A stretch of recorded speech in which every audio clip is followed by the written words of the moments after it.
Hey travelers, Bill Murray here, MAS Medical Staffing. I'm actually the company leader here at MAS. We wanted to reach out to you with tax season coming close. We thought this would be a great opportunity for you to get a couple of tips, secrets, extra information to help you fill out your taxes. Now, as a traveler, you're eligible for stipends. Now, in order to get these stipends, you have to make sure you maintain a permanent address. So that's one of the things you want to keep in mind when you're starting to file your taxes. The second is if you've worked in more than one state, then you're going to have to file state taxes in more than one state.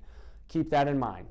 Third is if you're on a travel assignment, if you've been there for over a year, you want to make sure that you had switched your stipends to a straight taxable. You can only be at one location for a year, and then you'd have to come home to your permanent address.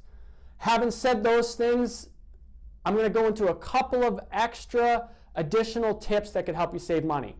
The first is your permanent address. With your permanent address, what you want to do is you want to make sure you save your mortgage, rent, any utilities, or any upkeep that you have on your house, because you can write those off at the end of the year.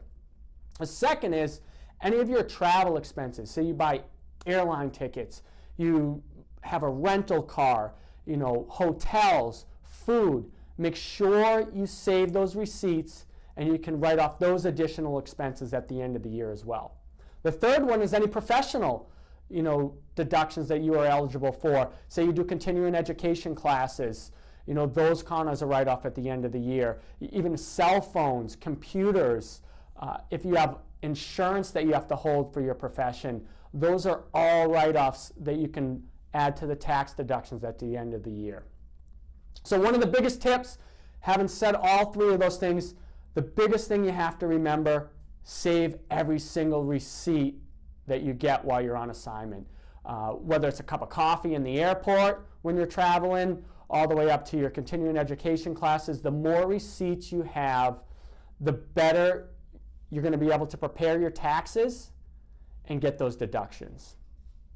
I'm not an accountant, so I would suggest if you have questions or concerns, you should speak with a professional just to make sure it's done correctly. That will save you numerous headaches in the future if you have to, be audited and go through it yourself. If you have a professional, they're there to back you up. If you want additional information, if you click on the link below, we actually have a traveler tax deduction checklist that will run through the different deductions that you're eligible for and will help you out. So thanks so much for your time. I appreciate it. Have a great day.